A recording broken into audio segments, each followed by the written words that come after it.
Oh. I do this I reluctantly. like to make an argument. I like to make the argument that, particularly for this particular problem, I feel like, for the most part, me, maybe to some degree also Caliban and Uther, that have real problems here. And less so Adhira and Clara, given that they are both, from what I recall in their figure description, a little bit more dainty.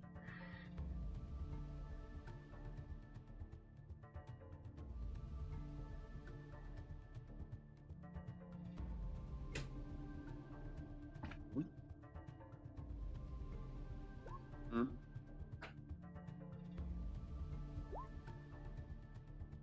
Okay.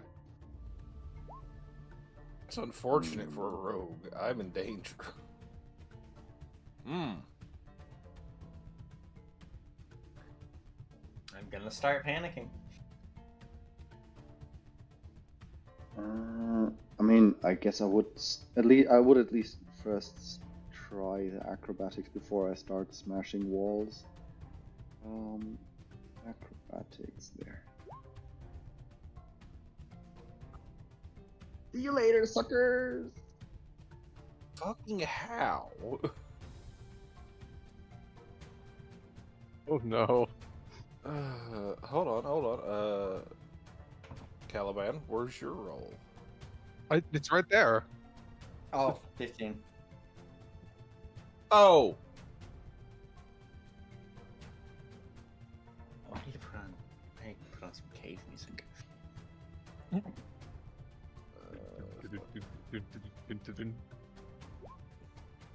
Mm-hmm.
Let me take a look at my spells.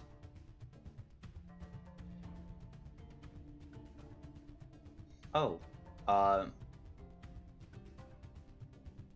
have Death's Cloak, my shell. I would like to try and will myself through using its intangibility.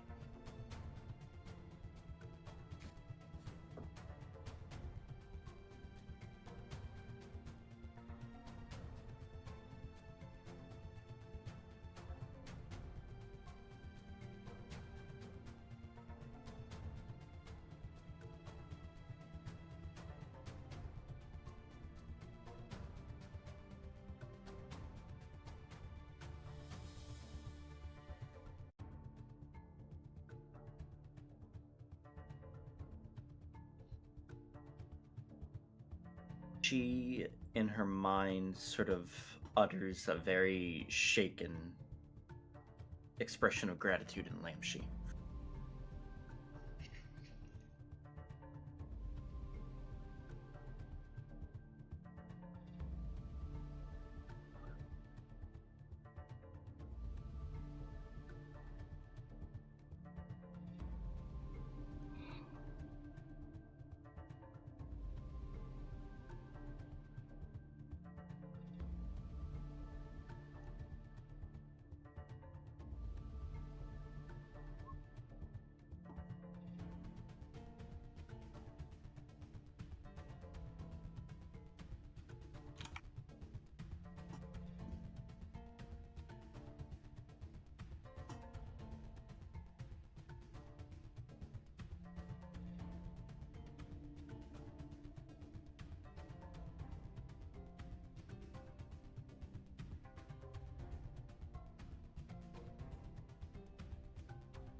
I think David, for the most part, is trying to make sure everybody makes it. Like we are moving as a unit. We need to get together as a unit.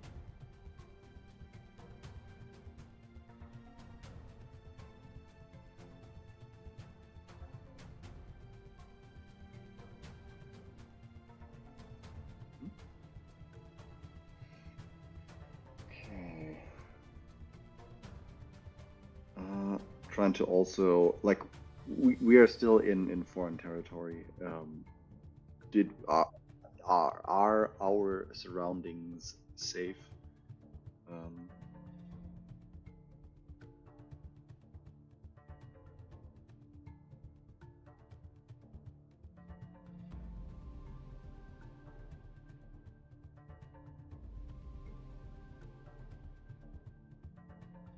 mhm.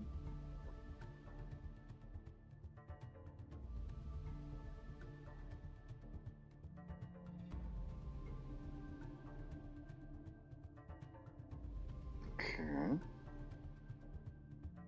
I think in that case, David wouldn't do anything particular for now.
Hmm.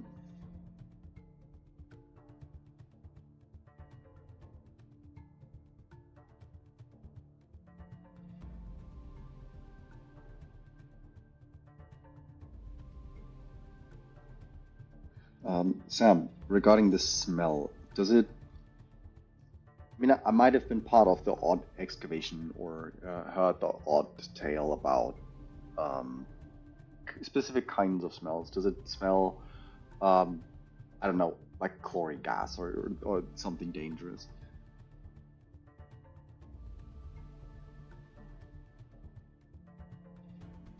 Survival check. Can I argue nature? I am very happy with nature because that allows me to use my brain as opposed to my wisdom. Oh!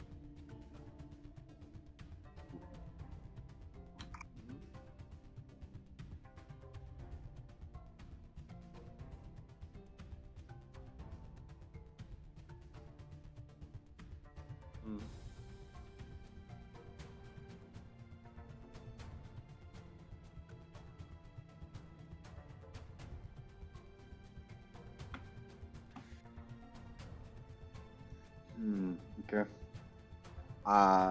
In that case, Defa will squint, but given that he was already drowsy on top of Caldaris, he'll just chalk it up as it'll be fine.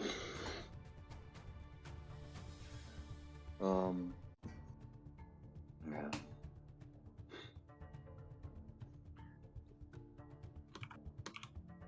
I am. Sure can. Yeah, polar opposites.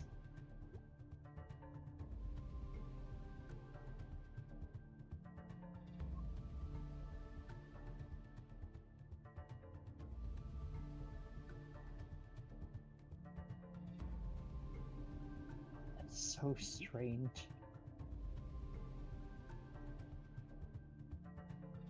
Cool though. Do I know if there's any particular problem with that? Like, me as a human being, I don't know if the rules are the same.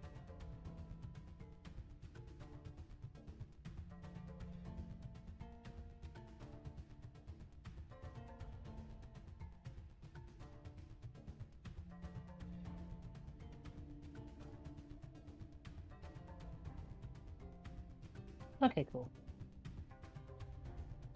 What counts as high amounts? Wouldn't you like to know?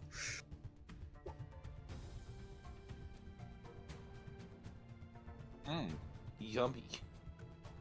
Don't drink the water. Yummers.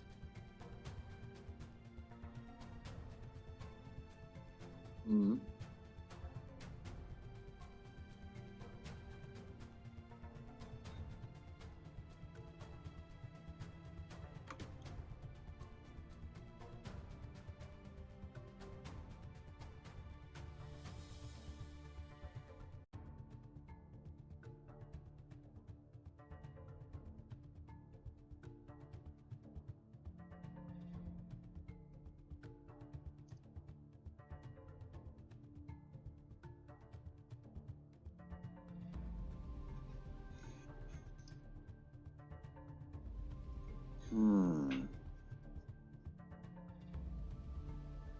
Well, that proves us to us at least that she was here before, but I'm not entirely sure what to make of this.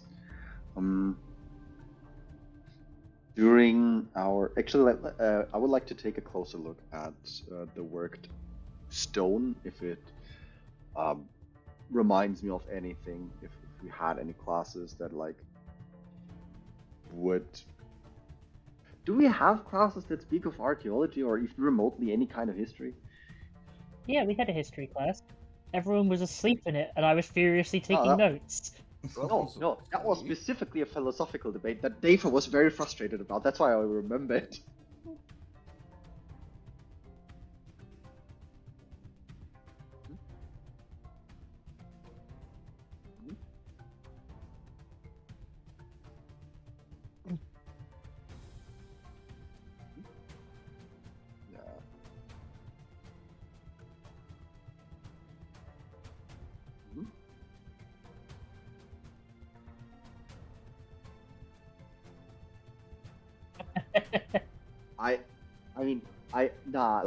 Dave is not the type of person that'll notice if you put up bunny ears behind his head, but he is going to be the one that notices that there's like 5 gray strands of hair in the on your forehead or something.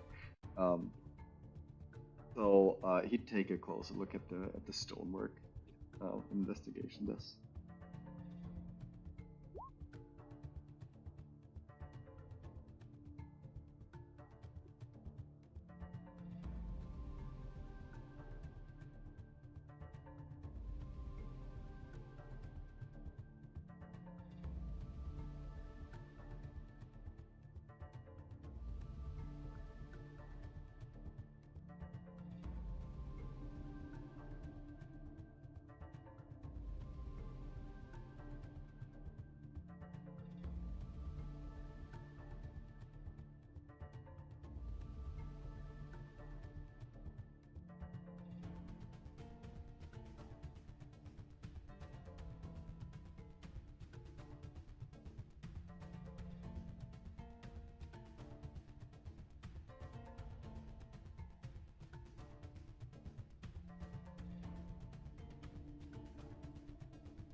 Yeah, and of course you don't have any idea of like historical relevance of how this could be here. If this is just, these are just random people that were walled in, or if that has some meaning to it or something.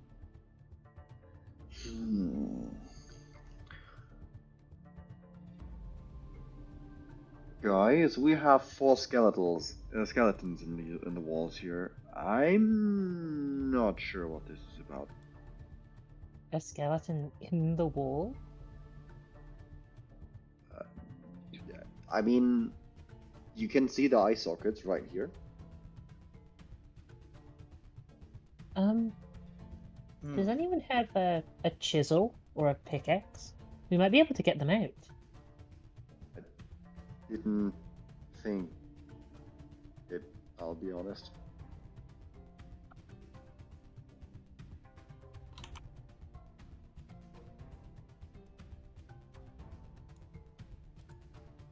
Yeah, I'll give it a go. Would assist? Yeah, so do you want to just, are you picking one body at random, Clara, or I don't know if there's any criteria you would focus on. I can't think of one of them. I mean, is there anything to distinguish them from person to person? There is some differences in height that you can see immediately. Most of them seem to have been full adults, or at least later in the stages of life.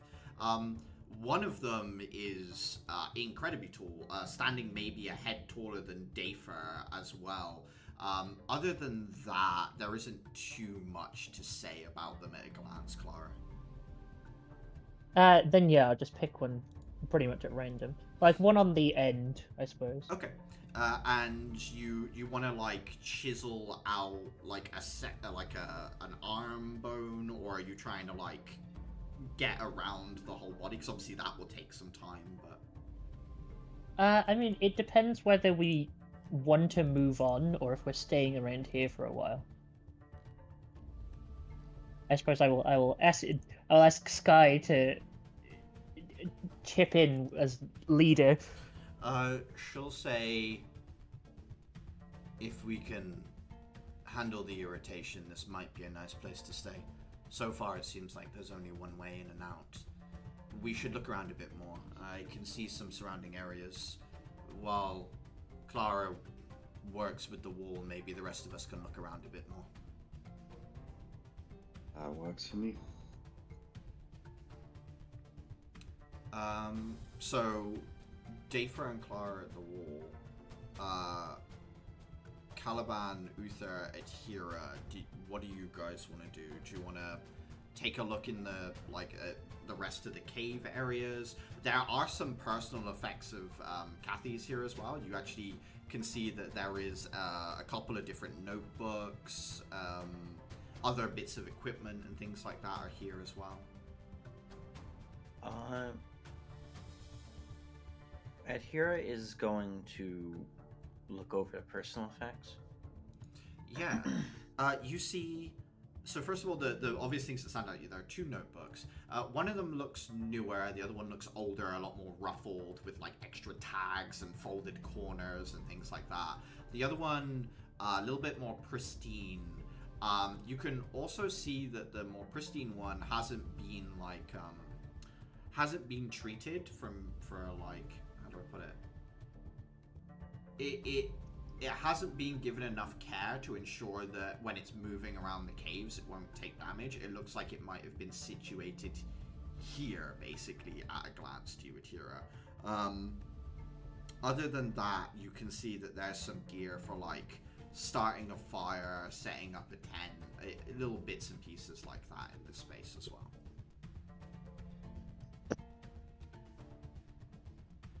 Don't know if any of that stands out to you, Adhira. So basically, one of the notebooks isn't really, let's say, travel ready in the sense that it wouldn't survive a rough handling. while, Yeah, so like with the other books with the the case. other notebook, the cover and the pages have been like treated with something to make them more waterproof. This other one was either like brought here in a sealed bag or something like that. So yeah, basically the other notebook looks like it was made to be dragged around, whereas this one was made to be left here.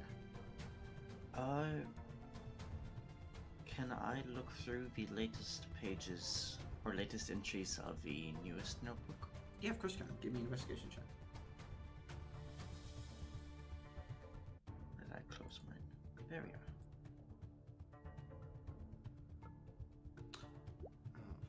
are. Opening it up to, so like it's only maybe a third full Adhera. So as you get towards like the middle, there's blank pages and you have to start flicking back until you eventually find some notes.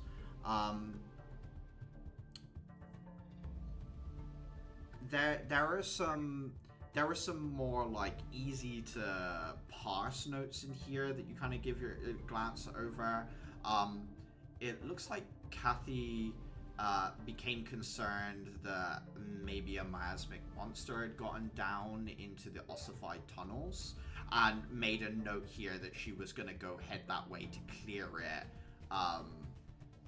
It also notes that her major concern is she thinks it's divergent because the way it's moving, it isn't like a normal random pattern. It's also taking out things like embedded lights and other structures that miasmic monsters, like little additions to the tunnels that they would normally ignore, but this thing has been sort of breaking up her breadcrumb trails and things like that she was leaving, basically, at Hera.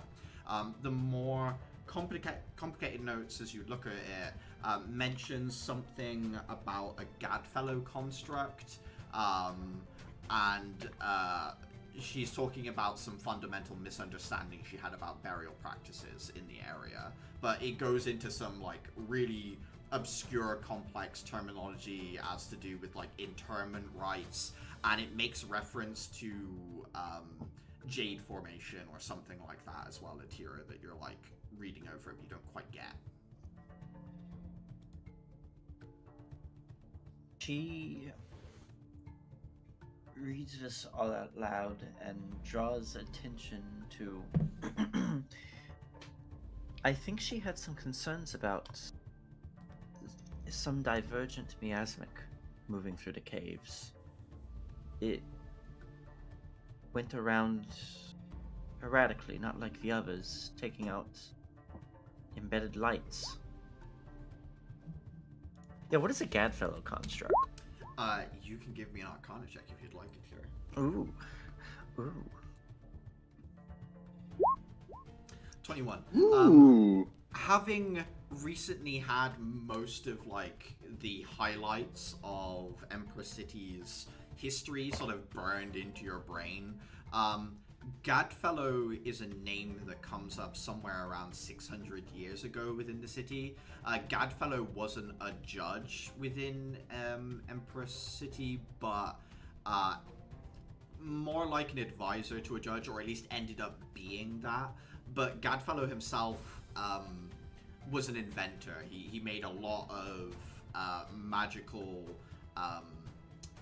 rediscoveries is what Empress City would call it. So if you think he went out to archaeological sites, found how people were using magic a few hundred years ago, and recreated and brought it to the public's attention. A Gadfellow construct in particular is a construct with a single purpose. It runs on incredible intent. If you think about it in terms of D&D terms, it's like building a paladin in some sense, and if the construct ever disobeys its directive, it shuts down. Both. Oh, okay. Yeah, it's kind of like a golem that's tied to an oath, and if it ever breaks that oath, it shuts down. So Gadfellow constructs are really popular for a while because you could be like, guard this place, and you knew that it would have to do it. So forever. The issue that you have is that the longer a Gadfellow construct runs, the more dogmatic it gets, and the more it starts to perceive the instruction it's given in that, like, monkey paw AI way, where it's like... Oh, I'm sorry, it goes rampant. Yeah, in some sense. It's kind Innocent. It's like if you say, protect the human race, it might decide that the best way to do that is to kill everyone but 2 people, and then, like, have those, like, do you know what I mean? Like, and preserve those 2 people. Because, yeah. So, they fell out of popular use because of that. Do I know if the Guardians fall under being Gadfellows? No, they're way more complex than a Gadfellow would be. A Gadfellow is just like a real, simple, singular task, and they tend to have a limitation on how much power they have. The Guardians are way too big. They have to be drawing power from something else, Satira.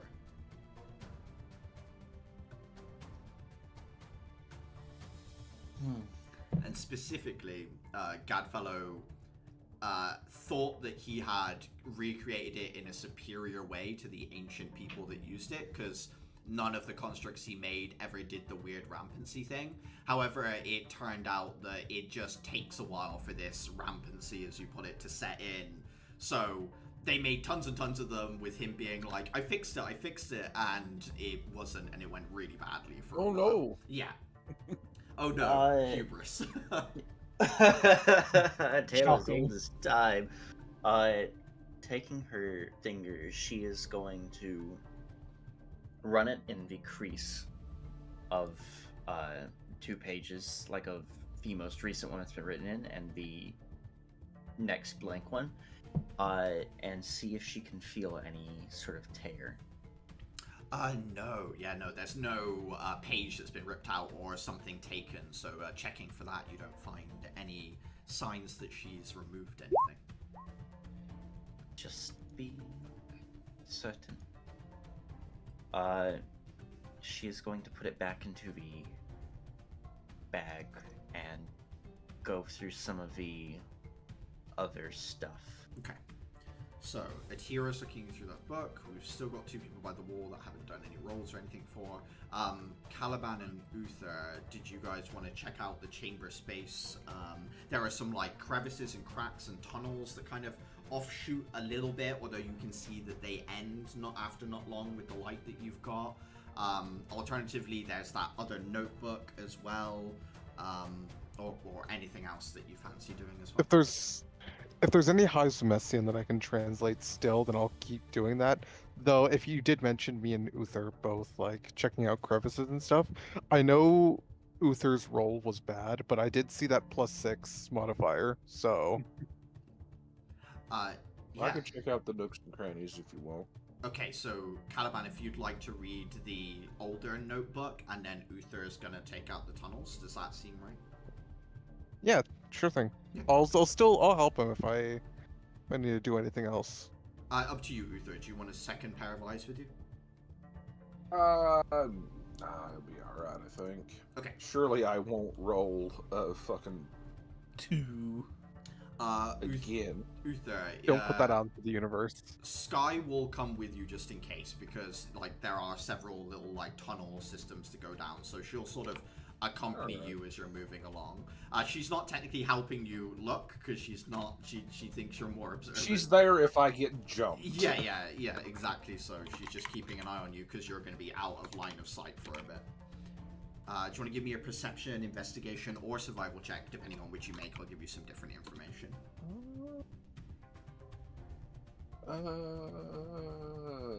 You are technically the better of the 2 rolls, but it's not a huge difference. 23. A few of these little indentations just seem to end in nothing. One of them leads you to another worked wall. Here, the wearing isn't as bad. It's not as close to the waterfront. It's kind of set back through one of these tunnels. Here, the only parts of bone that are visible are basically the skull, like where the teeth and the ocular sockets are, so you kind of see the front of the skeleton, and the rest of the body is set deeper into stonework. You can see more of the coloration that's this blue and green colors. There does seem to be some pattern woven into the colors, although it's still worn enough that it's a little blurred and hard to make out. What stands out to you more than anything is in the middle of these skeletons, there is one that sits more pronounced, and it also seems to be armed and armored. So it's standing with only the back of its skull fused to the stonework, and it's wearing like a big breastplate of stone and jade. The arms are covered in similar stonework, and the hands have these like claws, clawed gauntlets, so that each finger is quite sharpened. From a distance, as you're first looking at it, it looks like a 8-foot tall giant skeleton with clawed like finger, almost like werewolf style hands basically. But as you get closer, you can see it's like the bulk of armor, and the head itself sort of is set into it much smaller, almost like it's wearing like a space marine power armor, but it's just stone. Oh no! Oh god. Dangerous. This one's an odd look. Are we turning away from the goods, so to speak? Does this seem like the internment rites that she was mentioning in her journal? Just like looking at, are you looking at? I'm setting stuff down and going over. Looking at the wall closest to you, where Clara and Daphra are, this does seem to be some sort of internment rite or something like that. Although it did say in the notes that she had some fundamental misunderstanding about it, obviously, but she's looking at it. You can't see what that might be. These people were clearly interred in a wall. Clara and Daphra. Clara, where would you start the process of extricating one of these skeletons a little better? Would you start like at the skull, or would you go for like somewhere else on the body first? From what I understand, the skull is the part that I have the best, like, vision of currently. So I guess I would start there. Yeah, sure. I'm trying to work out what kind of roll this would be. I think it's somewhere between like sleight of hand. It could be Roll archaeology. Yeah. I'm trying to work out what it could be nature, because we're kind of treating nature like science a little bit here. It could be some of that there. Somewhere between sleight of hand and nature, I would say.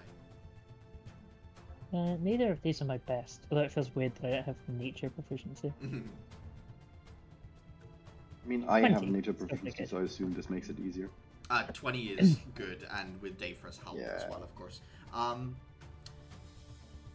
Pushing back past the skeleton as Atira's coming over and watching you work, Clara, you eventually find that at the back of the skull, where you should be able to take it away from the stonework, it's like a tunnel of bone, like a rod of bone connected to the back of the skull that seems to go deeper into the stonework, almost like either it's grown out of the back of the head, or like bone grew through the stonework and either attached itself, because it's not like it's fused. It almost looks like it was always part of the skull. So it's almost like it could either be something came through and the skeleton sprang forth from it, or yeah, it's odd, Clara, as you're looking at it. It doesn't make a lot of medical sense as you're looking at this connective bone. I don't know, formation is the word I'll use. Well, this is strange, and all I can say is, frankly, I don't like it. So these things have a dog protruding from the back of their head, and either that dog is the source of them or they spawned this dog somehow. So this goes somewhere. If I hadn't have found that, I would have tempted to say they were left behind by something burying through the walls. I suppose that's still possible, but I don't know, I've never seen anything like this. Is this actually still bone? I'm not convinced of that. Just because it's attached doesn't mean it's the same material. It doesn't feel indistinct, although it could just be something that mimics the feeling of bone. Do you know if you take bones, you can actually tell if they're animal or human just by licking them? Adhira's head sound slowly right. turns to look at Clara like, that's such an odd thing to say. Please do tell me more. It's to do with porosity. Human bones have an increased porosity of the bone. Also, they have little holes, which means that when you stick them on your tongue, the saliva bonds to all the holes, and a human bone will stick to your tongue. Like An a animal quaver. bone won't. I'm sorry. What is She seems to sort of falter on the common word. It's like a sponge. You know, it has holes in it that absorb liquid. That's porosity. She exclaims in Lamshi, making the connection. Yep. Sam, Dafer looking close, like as a player, I am actually not convinced that this is the same material just because it looks like it. Yeah. What do you want to do? I like to. As Dafer, I'd like to take a closer look at the material, like test it, like squeeze it a little bit, see if it behaves as I would expect from a bone, given my nature knowledge. I'll just say it does. Like as odd as this formation is, it does appear to be bone. One thing I'll also say is it doesn't look like it was transmuted either. This is a natural growth, as far as you can tell, looking at it, Dafer. Okay, and basically this. So we extricated a piece of the skull. It has like a rod going straight deeper into the stone wall, and we of course haven't seen the end of it yet. And it, how deep into the stone wall are we? A few inches, really. Like you've chiseled away some of the stone. It's not that deep. I'll also say that the rod doesn't penetrate into the skull. It's sort of attached to the outside, right? So if you look inside the skull, there's nothing inside the cranium, basically. Caliban, can you give me an investigation check on the book that you were reading through as well? Sure thing. Investigation. Oh, hold on. Let me just make sure that everything's all right. 10. Okay. Do you want to look middle, beginning, or end? Beginning. I'll just skim through real quick. Skimming through the front. This seems to be her personal journal that she's kept on her for maybe a year or so, Caliban, looking at the dates within. Reading the start, there is some notes at the start that propose a few hypotheses, some of which are crossed out, and only one or two still sort of have most of their lines intact. The one that you read through is at one point the ocean reached as far as this location, and some of the jade material that she has found used within the cultural relics here, she initially thought was imported or brought here via trade, but actually she thinks that some of the caves here might have jade seams and formations here.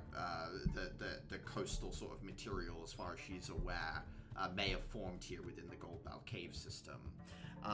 One of the other theories that she has is that a lot of people write the remains here in the Goldbell cave system off as like explorers, people taking refuge down here. There are some major cultural civilizations that are known from the past that kind of dotted around, but she believes that there is a larger civilization somewhere deep in here, which I think may have come up before. before, that she believes that there was a civilization down underground here.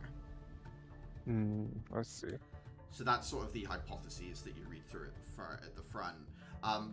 She also notes that when she was here a few months beforehand, she had done some measurements of certain things, and she believes that it's getting warmer deeper in the caves. It's about 2 degrees warmer in the deepest parts of the caves that she's explored than it was last year. Ooh. Any reason for why? Like, just reading through? She's got some notes that say occasional steam jets have been occurring. She believes it's some sort of geothermal energy. Calderis is obviously an inactive volcano, but she believes that maybe there might still be an active magma chamber somewhere down here. That's pretty much what she's got written down. Makes sense. How much... I'm just like trying to think about like how much energy would just be needed, would have to be expended in the form of steam just to raise the temperature of an entire area by 2 degrees. Quite a... You can actually work that out. It would be quite a bit how well? for like, because cave systems sort of self-regulate a bit as well, but yeah, it would need to be, I think a fair amount.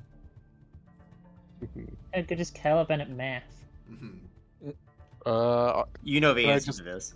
Hold on, can I just make like a straight int check? Yeah, of course you can. Go for it. Okay.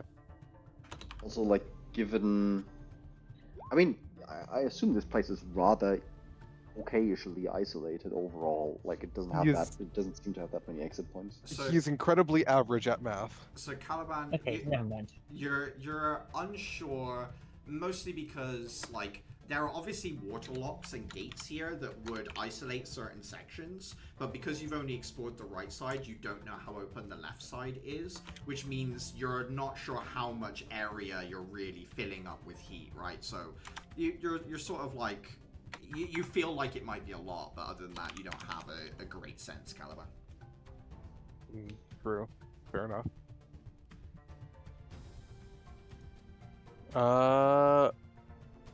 If you want to like go over to somebody else's section, or I can just keep reading through the middle. It's up to you guys. Is there anything anyone in particular has that they want to do, whether it be extricating more of this skeleton, or following the rod deeper into the stonework, or Uther, if you wanted to investigate the jade armor, or ask for some support there, or whatever you guys want to do. Let me know. I want to Arcana the corner of the cave I'm in. Yeah, go for it. I assume you're looking for signs of like runes or other magical. Yeah, I'm just checking if there's any. Just I am checking for magic in the area. Yeah, give me a Arcana check. Because I don't trust all these wall skeletons with their USB ports. 13. Good. Looking around, there's actually no sign of rune work in the cave walls at all, which is unusual. Most, like, runes are possibly one of the oldest magics to ever be invoked by a civilization. It's very easy to accidentally sort of stumble across runes and how they work. But there are none in this wall that sort of denote them trying to preserve this stonework that they've done. There's nothing in the skeletal remains or anything like that. One thing you do notice isn't so much magic, but something you can't explain. From inside of the jade armor, sort of dripping down the front of the skeleton, there's this occasional, like, drop of liquid that splatters a deep blue color down onto the ground, and it seems to be the source of the iodine smell. It's sort of secreting from inside of the armor that this skeletal remains is wearing. I'm going to get Sky's attention and point out the leaking blue goo. she gets closer, gets on one knee to take a look at it, kind of frowns, looks at you and says, "It's definitely the source of the smell. The closer I get, the worse it gets. What is this thing? Maybe ancient warrior? It seems to be pride of place amongst the others."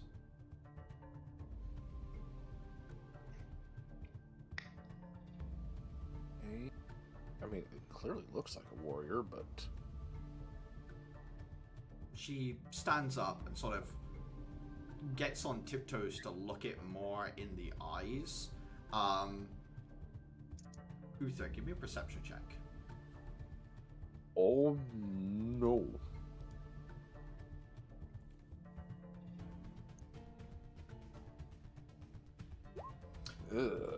Shit. You don't notice it move until Sky does. She raises an arm to block a swing, and she sort of catches it with her hand, at which point she lets out a yell of pain, and Uther, you watch the bone in her arm blossom out of the skin like a Christmas tree as the bone there splinters out, and she has to jump backwards, her arm sort of hanging at her side. I'm going to ask you all to begin rolling initiative in a second. Oh, Hell nah. Jesus Christ. Fuck this shit I'm at. Hold on. Oh, that's just a fucking Necron hander. What the fuck? No, it is way too bulky to be a Necron. I mean, I can't help that he's hit the gym since he's woke up. But I mean, this motherfucker drank milk. Hold on, let me just take my token out. Click on that. Yeah, I have health. I have HP. Oh, no. Who had temporary hit points today? See, Should have. We haven't done a long rest since he fed us all. we right? had a combat, and since then we had one chance to regain, like to give temp HP to 2 people, but that was rolled individually. So no idea. Yeah, I think if you don't have the temp HP in your sheet, I don't think you have it, because I seem to recall. I have a weird feeling it was Clara and Uther that got it first, but that's... I do have some. Yeah, There's some in my sheet at the I moment. had some, but I don't know if that's just me not taking it out since the last time I was given it, or my what. brain much? says it was given to Clara and Uther as rogues. So. Uther, how much? 8 is what I had on my token. 6 is what I had on my sheet. 8 isn't possible. I 8 don't. is I possible. can't give out 8. I thought 8 was like the maximum you could do, but only because Nah, of, 6 like... is 2 plus 1d4 is, I think, the... I mean, let me double check, but I think it was Okay, I have 2 plus 5. 1d4. So that seems right. If we say both Uther and Clara have 5, then that seems to be a fair. If we. Hmm?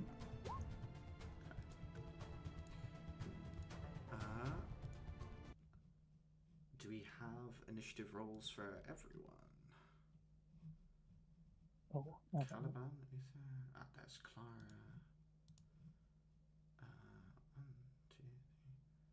1, 2, 3. Who are we missing? Oh, Dafer. I don't think we've got you, buddy. 1 second. No worries. Healthy snack. Snack roll. Yeah, 2 plus 1d4. I need my token out there.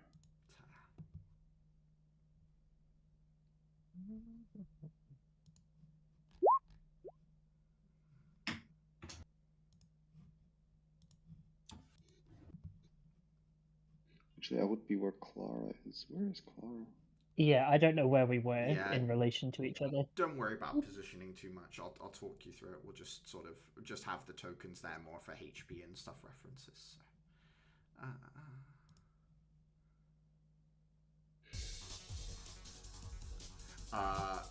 Caliban, you hear the shout of pain. Looking up from your book, you can see down one sort of side offshoot tunnel where Uther and Sky's blood has kind of sprayed out over one of the walls. You can see Sky clutching her arm, and this moving large, like a behemoth of a skeleton in armor. At this point, you can see the porous nature of bone as it is. There is a liquid absorbing up through the armor and seeping up through the bone as all of this, the bone kind of takes on a bluish green coloration as it absorbs this liquid from the armor. Oh no. Yeah, putting the book away immediately, pulling out a sword and joining the fight. Let's see. Would I be able to... What direction would I be, like, entering the fight? Like, would I be within eye shot of the golem? In order to get... You'd have to, like... Right now, you're squatting over the book. When you lean back, you can see it. So you're kind of at the edge of its vision. If you wanted to approach it, you would absolutely be approaching it from its forward facing. There's like a narrow tunnel between you and it. Only wide enough for two people to stand side by side, so it's kind of in a funnel right now. Well, I guess I'll take a shot at its head. Yeah, go for it.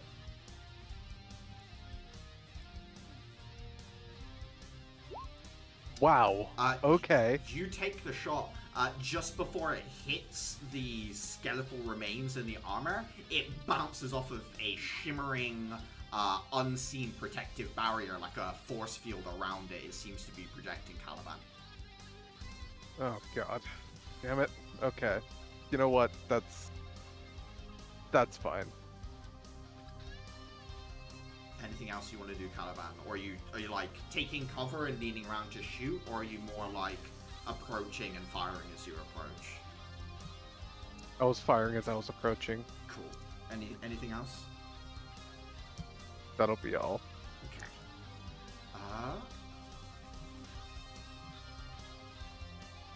The golem is going to bonus action Uther. I need a Constitution saving throw. Oh no! Come on, you've eaten well. You've had a good fucking dinner. You take 9 necrotic damage as its jaw opens up and a cloud of... It's almost like an ashy dust begins to move towards you. As it makes contact with your skin, you feel more susceptible to injury. You feel not weakened so much as like made vulnerable, Uther. Sky will put herself between you and it, however, as it swings. 18 misses her as she manages to... she's dropped her axe onto her back. She's just using the shield. And as the hand hits the shield, she like slides backwards. It clanks against the protective barrier between the two of them. She yells out, "Don't let it touch you." Clara. Oh boy. Are we in the same like corridor as this thing, Uther and I? Dave and I, even? You're around a corner from it, technically. If you move 20 feet, you'd have line of sight with it. Yeah, I'm gonna... Wait, I've got... Yeah, I can bonus action dash, this isn't a problem. Yeah. I'm gonna slide, like, up to where I can see it, toss the chakram, and then slide back around the corner, I think. Yeah, just pop in and pop out, basically, to take the shot. Yes. Right, I need to check what I've got turned on. That is the correct amount of things. 23. 23 does hit. For 10. Whoa! 10 that- slashing. I assume because Sky is still adjacent to it. Yeah, it would count. It does take half damage as it does seem to be resistant, but you still deal 10 points of damage as it manages to pierce through this barrier and then briefly graze across the surface of the armor, which leaves a deep gouge before returning to you. It's strong. Yeah, I'm gonna duck myself back around the corner and try and not get seen. Okay. Adhira. Adhira is going to unfold Compson, and running up, she's going to sort of jump and toss her scythe at it, letting it boomerang through the air as she makes a ranged attack. Yeah. 9. A 9. This energy barrier that was briefly pierced flares back up stronger, and you spark off against it as this purple force energy repels your weapon and back into your hand. She catches it and backs up a few steps. That will be her turn for now. Uther, you are right up next to this thing. You can still feel the weakness. It almost feels like if you were to bump up against the wall, like your arm would break. You feel super fragile. Ooh. Do I think that me making an attack would be not good? It's more if you get hit that you think it's a problem.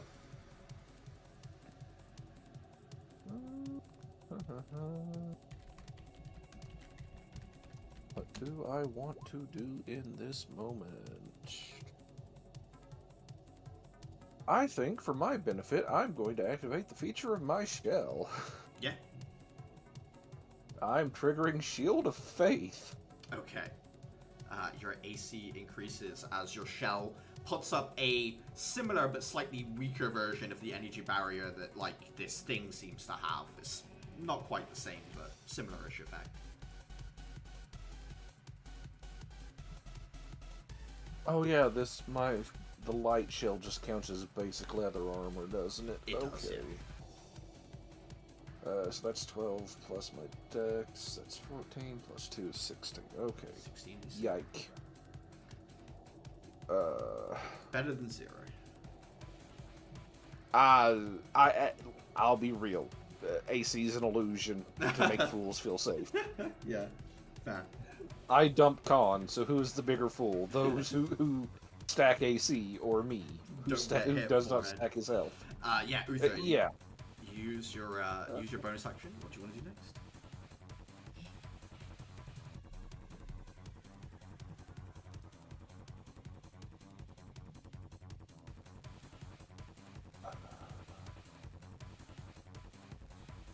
Sorry, I was looking at my HP for No worries. I am going to slash this fucking thing. Yeah, make an attack. Advantage. 17. Faded 17. 17 does get through the barrier. Alright, it is slowed by 10 feet. Let me double check my sneak attack is active.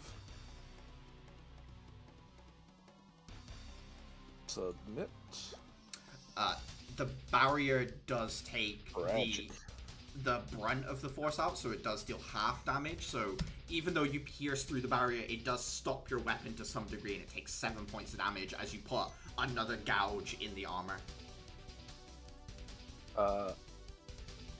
And I don't know this thing's reach, but it hit me, so I am going to take a risk, and I'm going to step back a little bit. It will take the attack of opportunity against you as you Disadvantage because I have the light shell. Perfect. Disadvantage on its attack.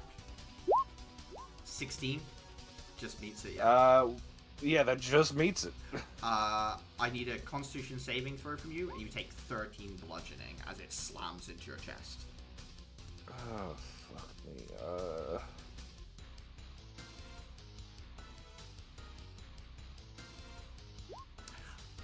As the impact hits Uther, you feel 2 of your ribs break. you are at disadvantage on attack rolls until you get some sort of medical attention.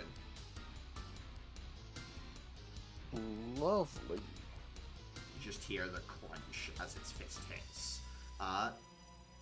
Everything that... Okay, no, I understand what the 23 was now. No, that doesn't make sense. We had aid casted on us, yeah? I can't remember That is correct. Yes. Everybody had 8 on them because apparently I get to recast it. But like once everyone has had it once on them, I can't recast it on you to heal up or something. Is that you, Uther? Sorry.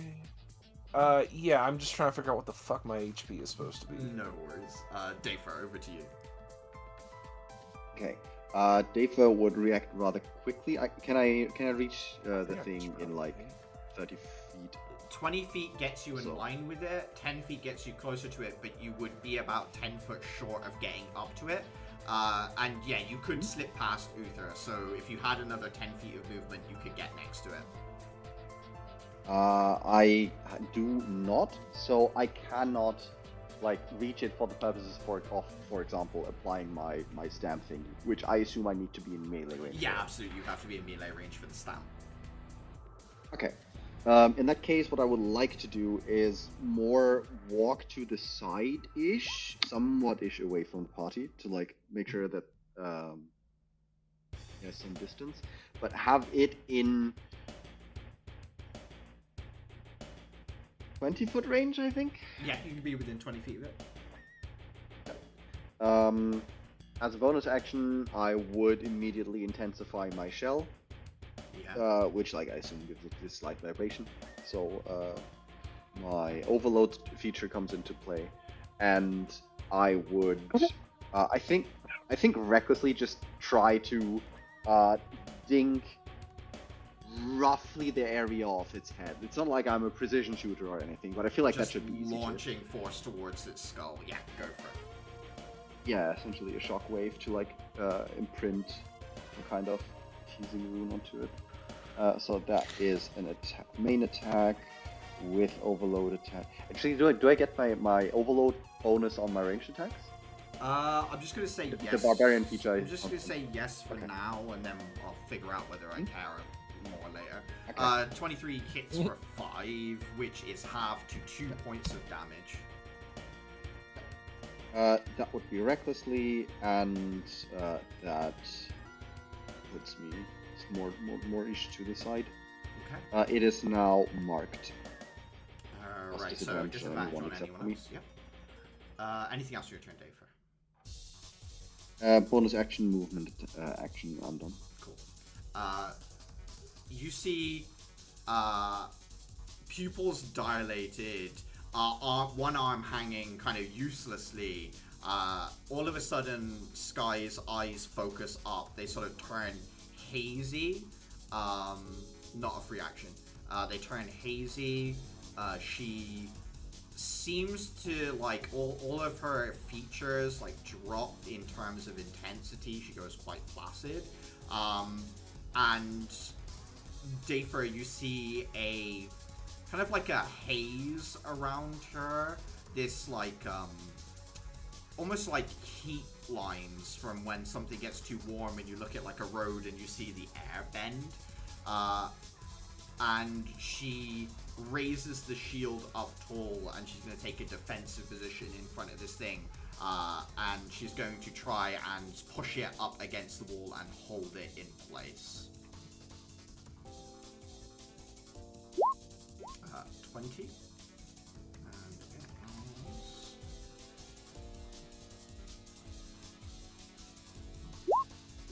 15. As it gets pinned up against the wall, the shield up against its chest, against its stomach, her smaller frame kind of holding it there using one arm. Caliban. Let's see. Probably gonna catch up and get up close and maybe take a stab. Yeah, getting in close, you're able to get next to Sky and stab at it. Let's see. Oh, there it is. 12. As Sky's inside this barrier, and you try and, like, there's like a weak point that you can see forming where she's pushing through it. Your blade goes in, and as it impacts against the jade, it sort of catches against this weird stone. Your piercing weapon, very specifically not the best weapon against an armor like this, that it seems to catch into, and you have to pull the blade back out after it sort of sticks briefly in the armor. Unfortunate, Caliban. Bonus action, maybe like slice with the offhand. Yeah, go for it. 25 definitely hits. It is halved as you have to push through the barrier, so it does take a single point of damage, but a point of damage it does take as you scratch the surface of the plating. Damn. Okay. Anything else, Caliban? All right. That's the end. It will turn its head towards you. Jaw unhinges. I need a Constitution saving for a piece, Caliban. Alrighty.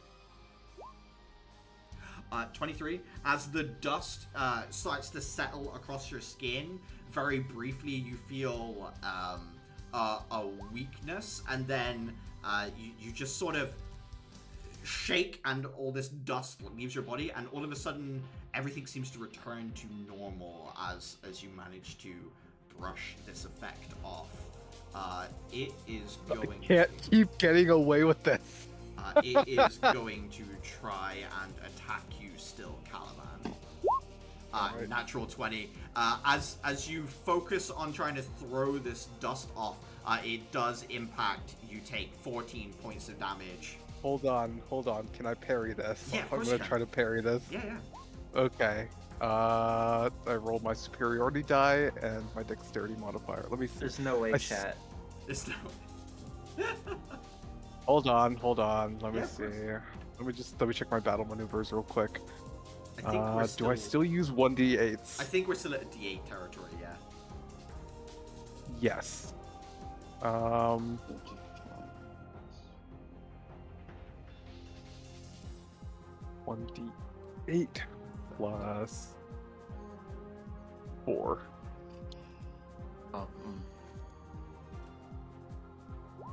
Oh, 5 damage, so you take 9 points of damage. You managed to deflect the crit damage, but yeah, it does still manage to catch you through the cloud of dust that briefly blocks your vision of it, barely managing to react and parry in time. You do reduce the damage. Clara, over to you. Actually, that wasn't a crit in the first place, because that was a disadvantage. Oh, you're right. It's a 25, so it goes down 4 to damage. 4 damage, Caliban. Yeah, that's my bad. Oh, okay. I forgot about the disadvantage. Clara. I too did.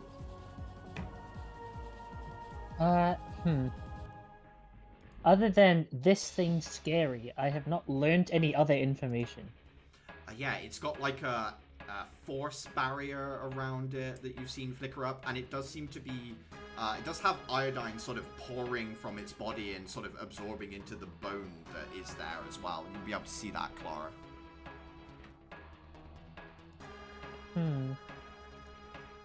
Is this thing still, like, connected to the wall? You can give me a perception check. It could be a bonus action as well if you'd like. Sure. 17? 17. Not where the other ones were, but the armor does have several. It looks like bone, but it's more flexible, almost like umbilical bone is the best way I can describe it. That attaches it to the wall. I cannot describe how gross that mental image is. Yeah, I'm gonna attempt to learn something. I'm gonna try and aim for the umbilical bone. Yeah, go for it. 18 hits. Go ahead and roll for damage. Your weapon soars through the air, slices through this connective tube, at which point the iodine-like liquid bursts and starts to flow out of the bone pipe that you have severed. It does still have 2 more connecting it to the wall, but you do see the dripping from the armor begin to slow. Maybe try and take out the pipes. That's it. In my turn. Atira. She is going to weave through the group, and she will. It's still pinned up against the wall, yeah? Yeah. Like, Sky is like huddled down to avoid its like blows it's trying to rain down on her back, and just like shield up against it, metal clanging as it's grinding against stone armor. She is going to expend a spirit point and burst forth against its little shield. It will have disadvantage on dex saves. It will still get a dex save. 17. Does it take no damage or half damage? I think it's No damage. No damage. In which case, it basically uses Sky as cover, shifting its body round, and you're forced to like move the blast in a different direction to avoid hitting Sky with it. Adhira is going to roll to the side, and she will swing up with one of the spectral arms at the umbilical bone. Yeah, go for it. Horrific choice of words. 16 hits. Second, this will have some acid on it. The acid burns through the bone structure that attaches it to the wall, so that's 2 gone. The force damage impacts into the barrier, and there's a noise you all hear as the resonance of these 2 force energies collide, and then it backfires, hitting up against the armor of this creature. It is staggered by this, Adhira. Who do you want to hand a teamwork point to? I am going to hand it to Uther. Uther, you get a teamwork point. Anything else on your turn? And she will kind of like try and scramble backwards away from it. Would that invoke an attack of opportunity, or do you have mobile or something? I am mobile, and I'm also attacking from reach. From 10 foot away as well. 2 different reasons I can't hit you on the retreat. Uther, I believe that makes it your turn. Yeah, but I'm real fucking fucked up.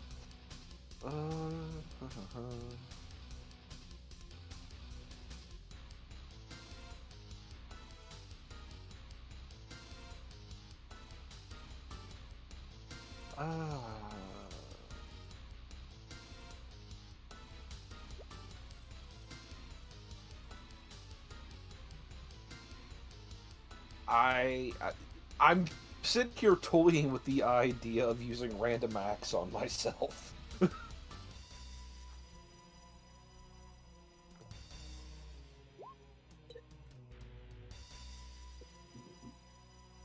Because if I can hit recovery, that would make my life a lot easier.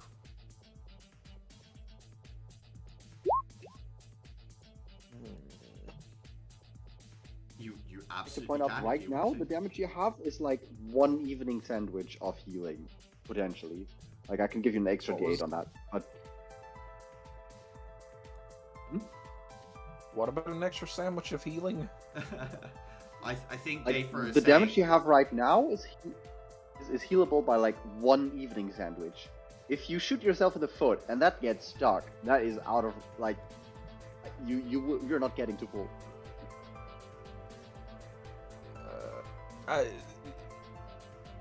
One sandwich, he Introducing says, one. it's half my health bar. It's a good sandwich, you know. Yeah, you played TF2, you know this.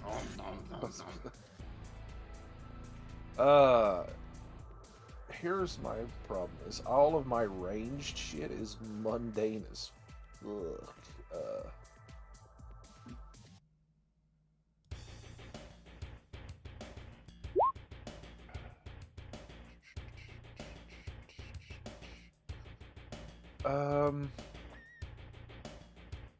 And I specifically backed up, so if I move forward, I cannot press advantage. So I'm going to see if I can't aim Yeah. and hit anything vital with a gun. Are you aiming for one of the remaining attachment it has to the wall, or are you aiming for it?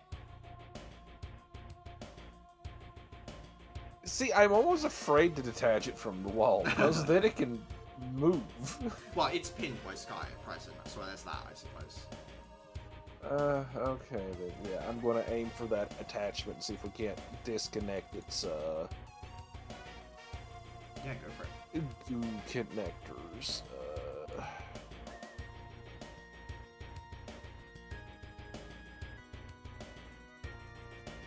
19 hits.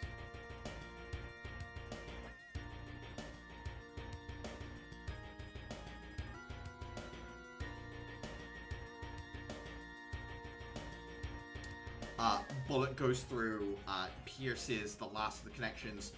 You can see that very rapidly the liquid that has been absorbed into the bone is being used up, and it's starting to lose the coloration. By the time it gets round to the end of its next turn, it looks like whatever benefit it was gaining from the wall will all be used up as you have detached the last of these tubules. Can I still use a teamwork point? Yeah, you can still call someone in as well, yeah. Who has force damage? I do. Cause is force You have not what one staggered girl the that last does. time? It's already been staggered, so it won't stagger until it comes Yeah, down to the end okay. of its next turn. Fair enough then. Who has the bigger attack numbers then? Because I will just call in one of you. I think Clara's round a corner from it, so it doesn't have a line to attack it, but any other person Gotcha. is valid. Obviously, Sky doesn't have an arm to attack with, is the one thing I'd say. Yeah, Dave or bonk this thing. Dafer, go. You've got a Okay. range swing. Okay. Sooner or later. That's the main attack. That is with overload. That's normal gauntlets. That's a 9. Unfortunately, The it time does isn't- crash against the flickering barrier. Uther, that you? And you're holding it like 10 foot away, right? Oh, you used aim, right? So you can't move. Yeah. Yeah, I used aim, so I Yeah. can't Okay, do then. anything else. So. Dafer, up to you. Obviously, you can close the gap if you want. I would like to close the gap. The main goal is to aid Sky in defending against the thing while the rest of the party Yeah. figures out its weak points. Yeah, go. For that purpose, like, she keeps it up against the wall. I'd like to like slide in underneath the shield, and while I'm like there near the like leg area, Mhm. I like for the stab on one of my hands to pop out, and I just ram it in the side of the leg. Yeah, if we say this is an attack action, but instead of dealing damage, you're gonna put the rune in it, yeah? I have no idea what it'll do, but I'm Yeah. I'm curious. And do we say that this, as it is an attack, it will apply my overload feature, which is the disadvantage? Apply your overload feature, which is... The if- barbarian thing. Yeah, if it hits, yeah. Yeah, okay. So that is, even the way I described it is already reckless, so I'm gonna say this is reckless. Yeah. Overload, and that is normal gauntlet attack. That is a 21. 21 hits. Instead of the damage, the puncture kind of sticks out, slams into the armor, cuts the rune into the armor, and you watch as around the leg where the rune inputs, the already sort of brittle stone armor starts to crack and crumble even under its own motions. Looks like the armor is weakened a little bit from where the impact site was. Okay. Having seen that as effective, Dafer is gonna like get back on his feet and like dance back a little, like still in striking range, but like more off-ish to the side. And so that was my my attack. That was my action. For my bonus action, I am going to. I'm gonna actually point out one, just out of sheer curiosity to see if that helps. One hand in the direction of Uther, and a ray of light, just like a faint one, shoots in his direction as I give him one HP. 1 HP. Alright, Wow. but the question I would ask myself is whether that counts as a kind of medical attention or not. Not enough to fix a rib, I don't think. Although. I can't believe you hate Uther. I can. Anything else, Dave? I have done my part. I am here. I'm the meat shield. Sky, she's just gonna. I think she's just gonna slam the shield up against the chest to try and hold it, but also try and impact it some. 16 does hit, so she deals damage equal to her modifier plus 1, which is 6 points of damage as she just like gut slams it with the shield, breaking a section of the chest, but still focusing and holding it in place. Caliban. Let's see. What do we got so far? It is not. I weakened one of its legs. Yeah, it's got like a weak spot on one of its legs. It's no longer attached to the wall. It is sort of grappled in place. Grappled, you say? Yes, Sky has pinned it. Which is counting as grappled at present. There any other? Maybe take a more testing, like strike towards its upper body. See if there's any more weaknesses there. Yeah, go for it. She did just shield slam it there, so. Yeah. 11 sparks off against the energy shield, just dealing a pretty deep gouge with the knife. Incredible. Alrighty. Great. Ending your turn right up next to it, yeah, Caliban? Yes. Okay, so we've got Caliban, Dafer, and Sky sort of crowding its spot.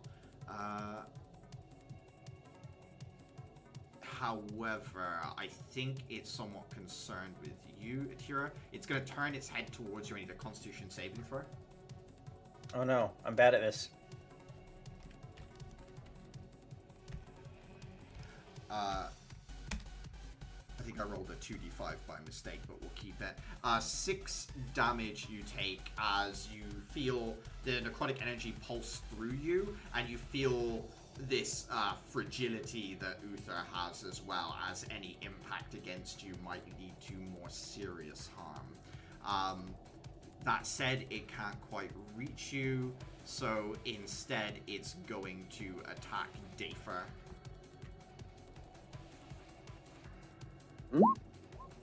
24 versus AC Dafer.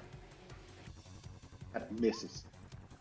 13 bludgeoning damage, obviously halved to 6 as I see through your lie.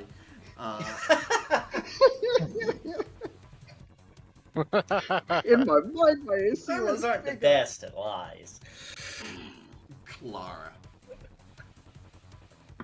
Its energy I shield was about to does... say, like, when did the barbarian get such a good AC? its, Through lies and deception. its energy shield does seem to have sort of dissipated this barrier as the 3 connections to the wall have gone. Okay. I'm gonna, I suppose, come round the corridor properly, so I can now help myself actually fight this thing. I'm gonna steady aim. Let's hit this thing. Can you use it after coming around the corner? Yeah, I think... It's a bonus action. No, I think it says... It's Oh wait, no, I movement moved. based. Yeah, I Yeah. can't do that. As it turns out, I don't need it anyway. Yeah, so- 21 hits anyway.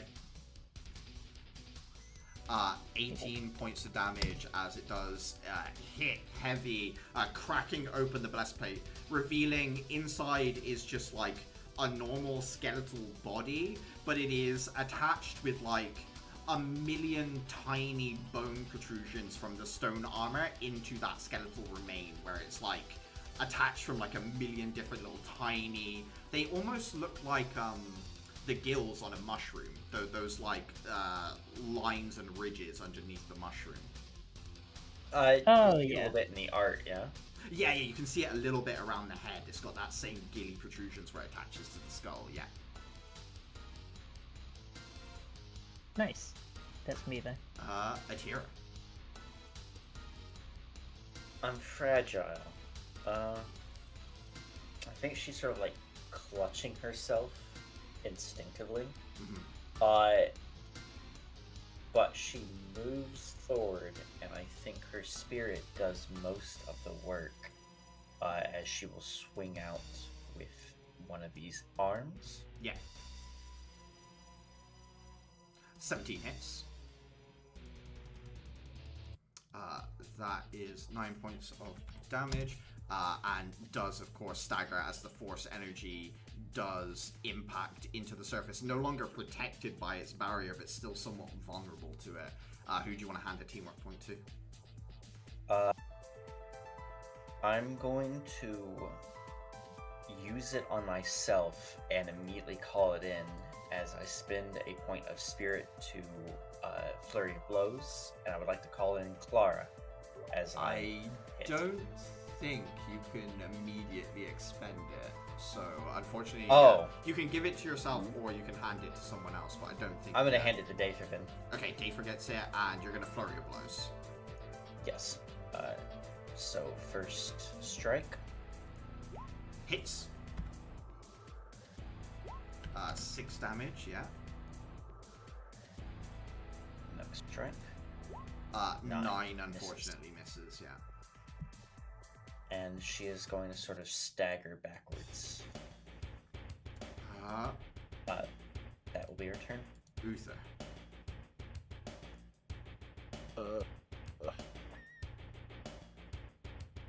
Do I see anything else on this skeleton that looks important? I mean, there's the spot that Dafer is marked with the rune that has kind of weakened the armor near the leg. Its chest is fully exposed now. It's been broken open. There's no obvious thing like the tubes attached to it. Obviously, those are broken. So other than like things that seem important from like a normal biological standpoint, or the thing Dafer's marked it with, no. Then I guess I'll go for the leg and try to make this thing hobble.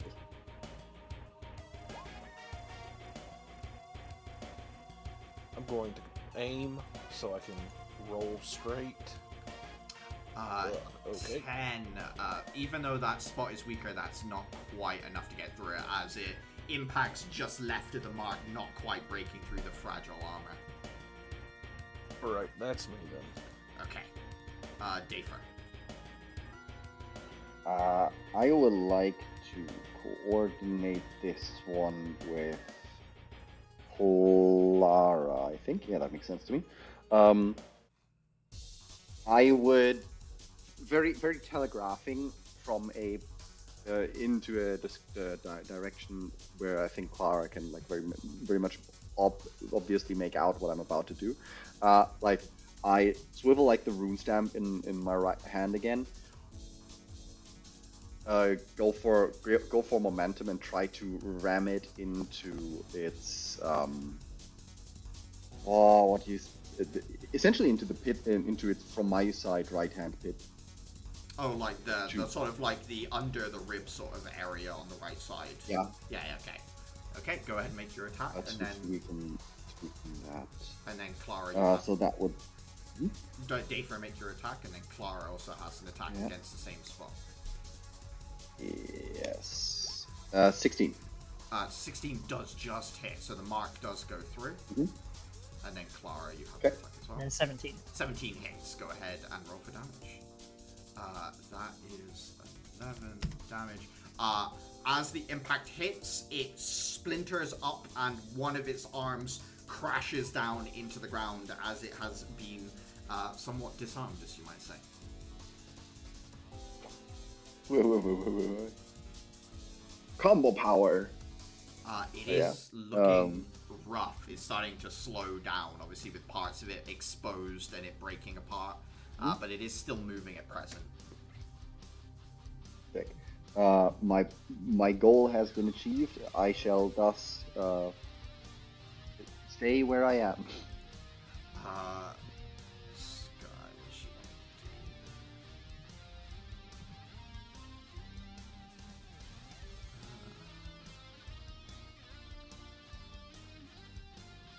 I think she's just gonna keep up the grab and try and slam it. Unfortunately, with the blood loss, you can see that she is starting to waver a little bit. One arm is just dripping down onto the ground, obviously, as she tries to hold this thing in place. Caliban. With it disarmed and Yes. stunned as it was, the Caliban is going to rush in and take a stab at it. Going in through the exposed space down towards the chest, basically. Yes. Alright, go for it. Absolutely. There that we will go. hit. How do you want to finish it off, Caliban? Nice. Rapier going through any exposed midsection, and then dagger through, I guess, the eye socket. Yeah, you step forward, the tip of Noblesse Oblige finds the spinal column in the back.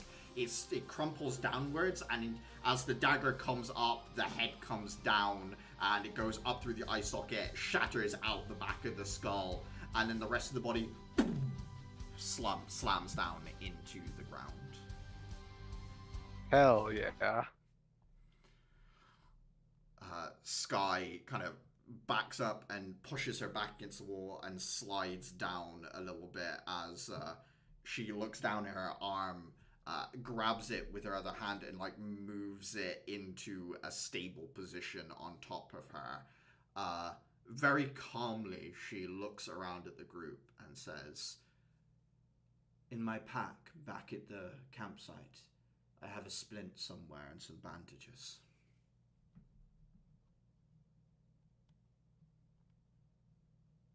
Man, yes, man. On I go.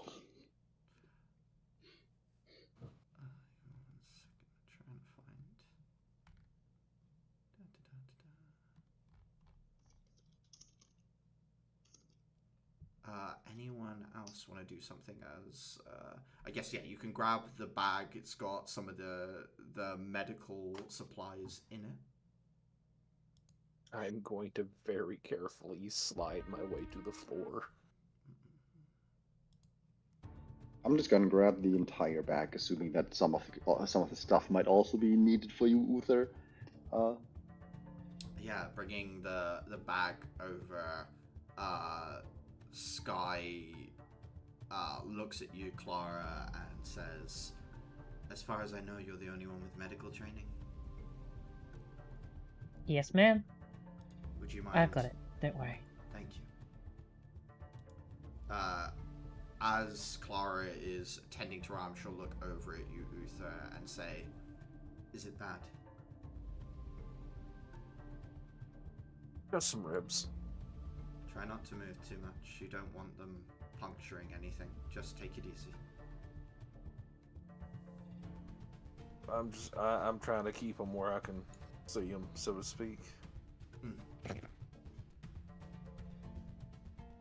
She'll look at kind of whoever else is around and just say, "Keep an eye on the other remains. Let's make sure no one else gets up, shall we?" Of course. I would like to go over to the remains of the Bone Hulk. And using the sort of safe distance my spiritual arms afford me, I would like to poke around and kind of see if I can uncover anything more about it. Either investigation or arcana. I'll take either one. Arcana. I aid you This in that. also seems like necromancy. Dayfra, you did say, "Can I aid you in that?" And the answer is yes, you can. So the two of you Awesome. picking through the remains together, you work out a couple of things. One, this is the Gadfellow golem that was referred to. This was an oath golem. It had some sort of embedded oath. The other thing you're able to work out is it does seem that the core of this thing used to be like the remains of an individual. It is someone was interred within the armor. It's not an armor someone could ever take off. What you can't work out is whether they were put into it alive or not. That's kind of all you can work out. Is it was given an oath. There's no signs of what that oath would be. The armor is obviously pretty busted up from you guys striking it. There's no remaining magical energy or anything for you to kind of analyze that would tell you anything more than that. Would have been nice if that had been marked. And what do we need to get rid of the fragility? We just need rest, or? Medical attention. Yeah, you don't really know. Well, the medical attention is to fix the ribs. As to whether the fragility will go away is another question, which I guess you guys don't really have an answer to yet. Atira, as you do still feel fragile, as it were. She's going to shakily step away from the bone behemoth and using the butt of her scythe, she's going to lower herself to the ground facing the other interred remains and just sort of keep vigil over them. Anyone for anything else? I have medical things to attend Yes. to. Do you want to give me a medicine check for Sky's arm? Most certainly. Do you need somebody to help? with I the do not roll? believe so. Alright. Oh, I see it now. It has the bone has splintered. It is blossomed in many different directions. Clara, you spend a lot of time picking little bone shards out. The rest of it you set. Sky will tell you not to worry. It will heal quick enough. She just needs it set straight. She'll do the rest. And then yeah, she'll tell you to obviously bandage up Uther and make sure he's okay as well. I don't know if there's anything else you'd like to do, or just tend to them, Clara, or if there's anything more you'd like to. I think that probably is all I can really do for them at the moment. Yeah, I don't have any sources of like magical healing. It's just purely medical skill. Yeah, you obviously do notice that like Sky has no pain reaction whatsoever right now. She's in like a heightened state of adrenaline as far as you can tell, Clara, but there's no chemical signs of the adrenaline coursing through her system. It's purely this ability that she has. She's sort of detached from the situation, and with it went the pain, the physical, the damage, everything. She's sort of like left it behind in her own head, and she's somewhere else right now. Or disassociating. Dissociating, brackets, positive.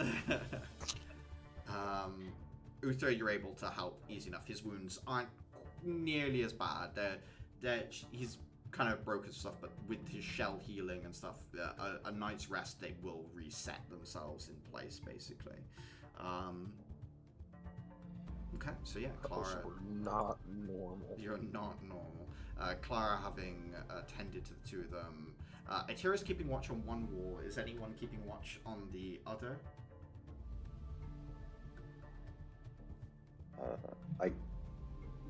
Since I'm with Atira, I can't be there. Caliban could. Yeah, Caliban, do you want to give me a perception check for the other wall? Yeah, sure thing. Give me 1 second. Where's my perception? There it is. 17. You remember when I first described the first wall you saw, there were 5 spaces for skeletal remains, 4 of which were there, and 1 had broken and crumbled. There is a drip of iodine liquid from that broken remain, but the others seem completely fine. There's just like a drip of liquid from where a bone protrusion is coming out of the broken space, but it's not going anywhere other than seeping down the wall at present. I see.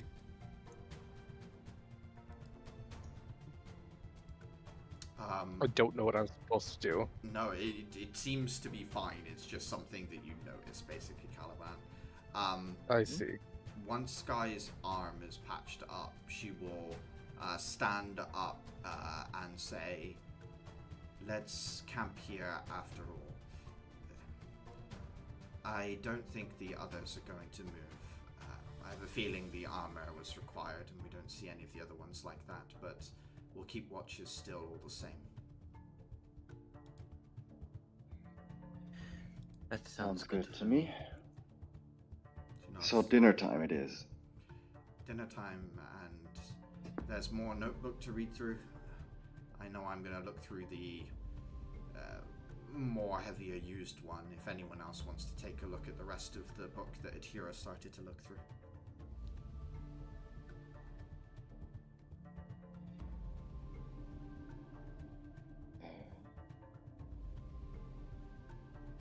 I can take a look at it while I'm heating things up, I guess. You focus on cooking, Dafer.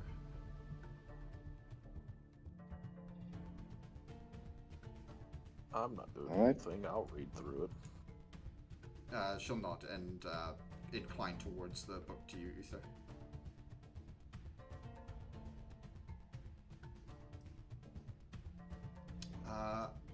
At this point, you guys set up camp, pitch the Talisman thread tent, which immediately upon being set up sort of blends itself into the general stonework of the cavern walls here, and is very difficult to spot if you didn't know it was there. You've got Dafer cooking, and obviously the smell in the chamber has gotten a little bit more intense, but it's not so bad as to be overpowering the smell of cooking or anything like that, technically. Okay, so is anything going on? As you're looking around Caliban, everything seems to be calm. Obviously, Uther's reading the book, Dafer's cooking. It seems to be a night's rest is about to take place, basically, Caliban here in this cavern.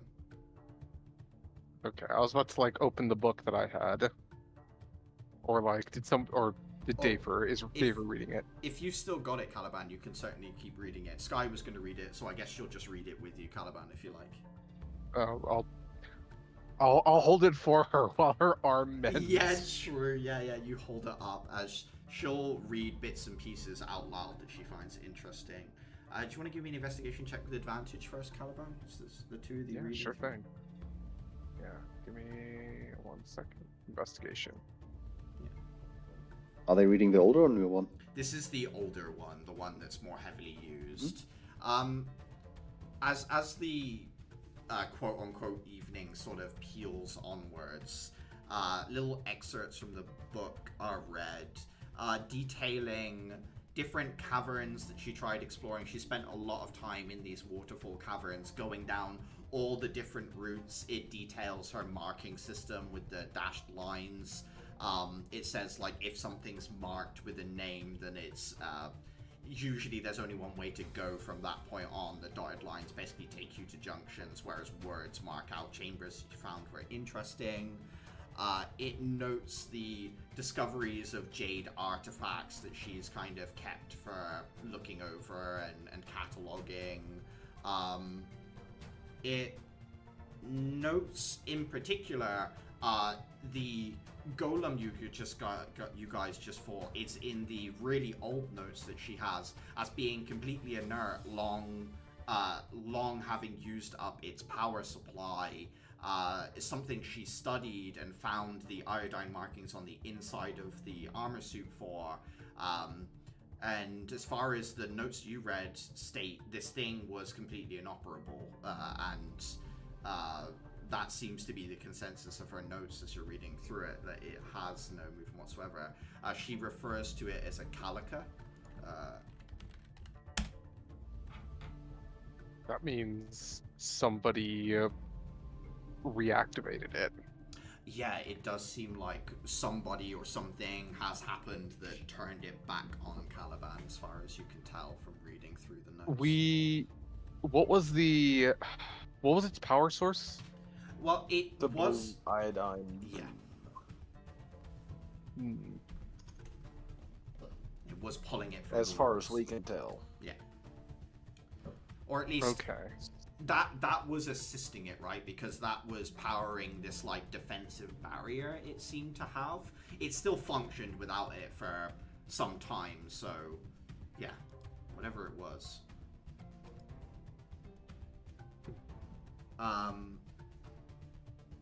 Yeah, other than notes, other than that, it's just notes on her like narrowing down where she can try and get access to this empty space at the bottom of the map.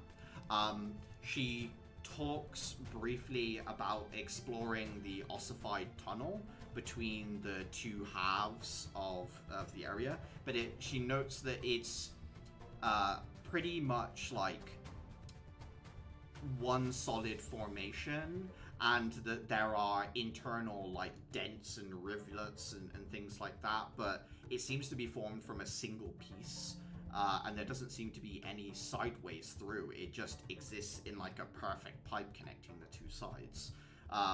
It's the biggest mystery that she's found so far, and where she's devoted a lot of time trying to figure it out, but has made no real headway on it. There are notes in here considering blasting through it or otherwise finding a way to try and breach through it, but she's very reticent to do it, as she's not the kind of person, as far as you can tell, that wants to like take a hammer to the outside of an archaeological structure to see what's inside. She'd rather try and find some way around it. You know, she wants to preserve it as much as possible. Yeah. But that's basically the sum of what you get through in that book, Caliban, as the night wears on and day for us cooking. Uther, I don't know if you wanted to read through, because I think Atira looked at the beginning of the most recent book, but not the middle and the end, and you've got the evening, so if you want to read through that, you can. Yeah, I'll read through it. What do you want? Investigation check as well, please.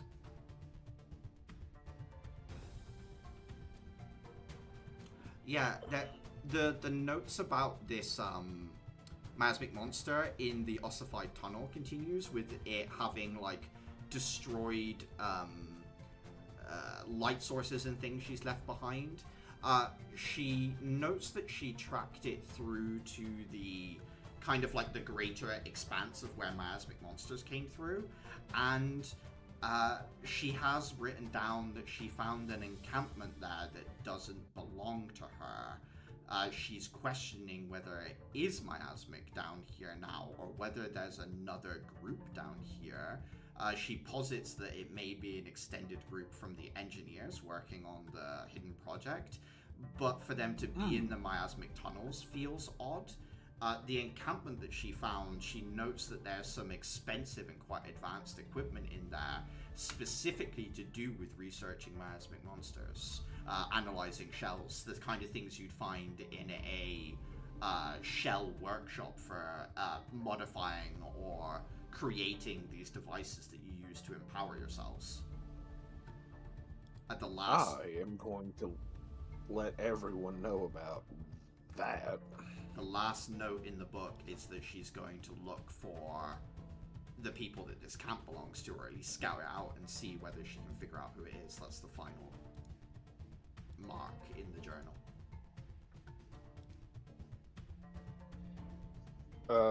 Now this would be roughly somewhere in this neighborhood then?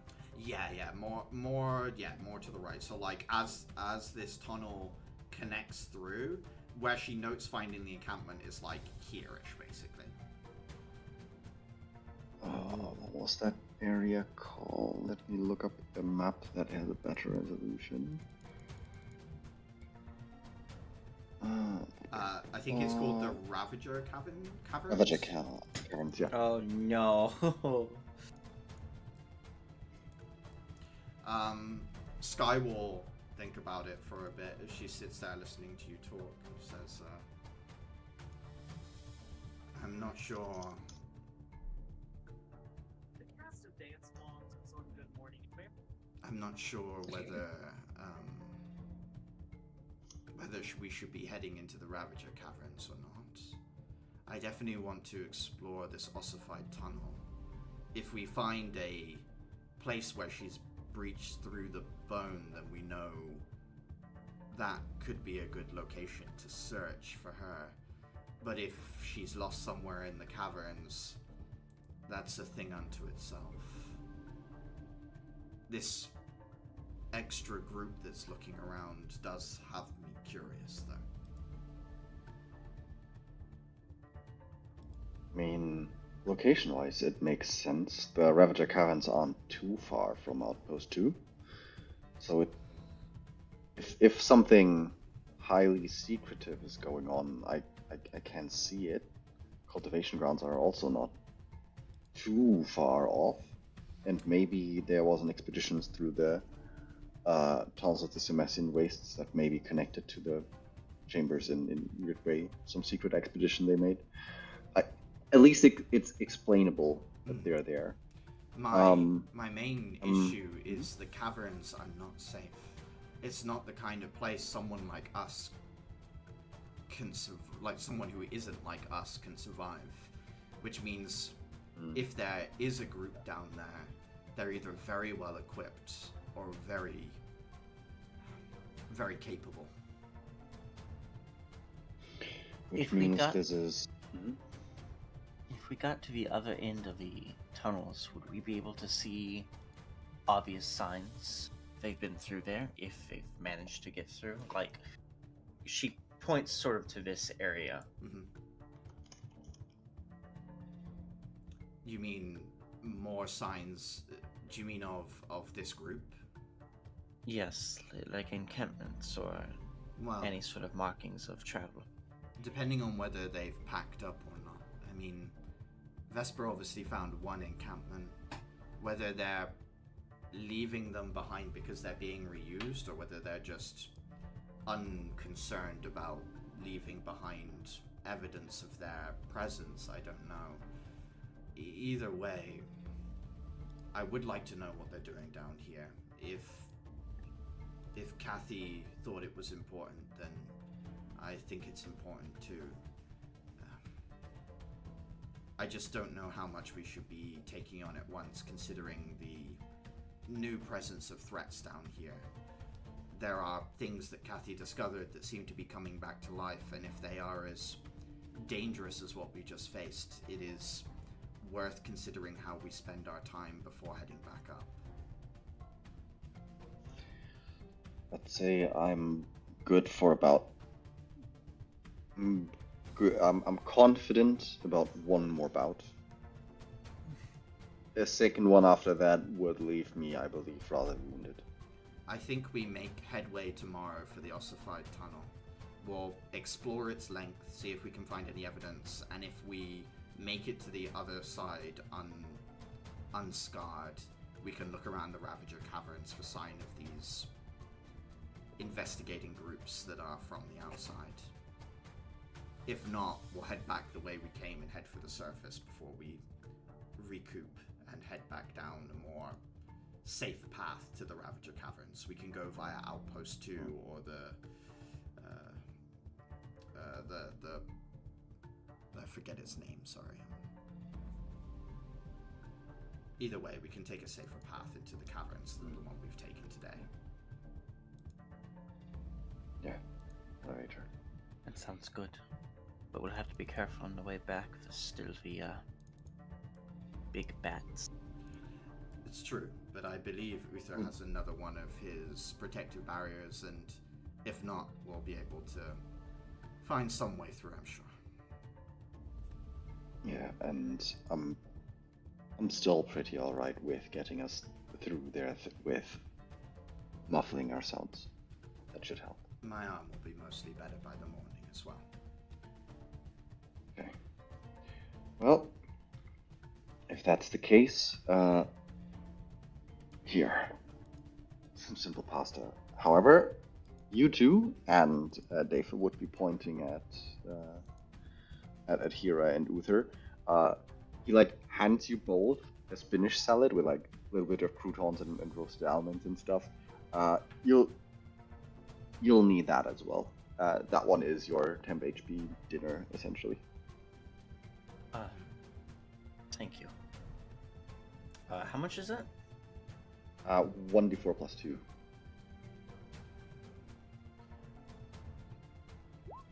Okay. Word HP. So that's 4. We roll that individually, yeah? Or... Yeah, we'll go Yeah, with you can roll that individually. You said D4 plus 2? D4 plus 2. D4 plus 2. Sick. For you. Also, as also part of the chef's feature, if you spend a hit die tonight, you get an additional 1d8 on top of that. Go ahead and spend it Awesome. hit dice you want to. Also, Sky will hand out the medical supplies as well that you guys took with you, because I don't think that happened yet. You can either have 2 lesser or 1 greater healing potion that she'll hand out to each of you as well to keep on your person. I think I'd take the lesser one simply because that means I have 2 things that I can shove down other people's throats. Yep. The 1 greater. She is going to take her bowl and she's going to sort of sit off by the fire and just kind of like stare into it as she eats. You have salad on top of like a bowl of pasta. Like you have 2 portions. The favoritism special. Because I'm pretty. Nah, Because you you both lost the look wet terrible. t-shirt contest. You both got clocked in the head. Is there anything? So obviously, Adhira, you go off to the side. Sky says, "I'll take first watch. Does anyone have objections to being woken?"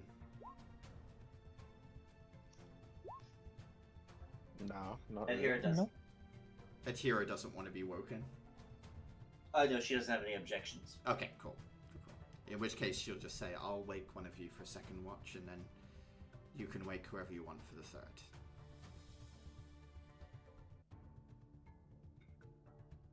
But she'll Alright. she'll also look over to where you are, Adhira. She'll make eye contact with you if she can, Adhira. I'll meet the eye contact. She just looks at you and gives you like just a nod of like, "I see you," basically. But gives you your space over there.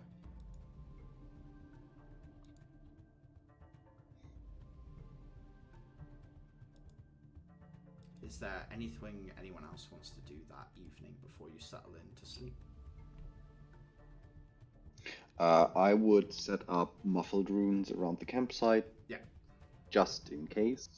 Yeah, there's a few chunks as your impact sort of bites into the stone, and any sound coming from the camp is muffled going outwards.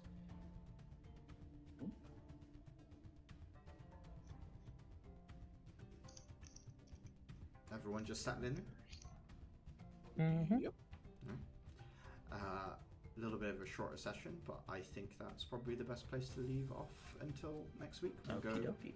explore the bone tunnel. The bone zone. The One bone might zone. even say. I keep trying to avoid saying bone zone. I'm not gonna lie to you. It's too attached. No, one second. Let me help you out real quick. You're gonna write the word bone zone across the screen. for me? Yes. Yeah. No, that's fine. I'll see you all. Oh, wait.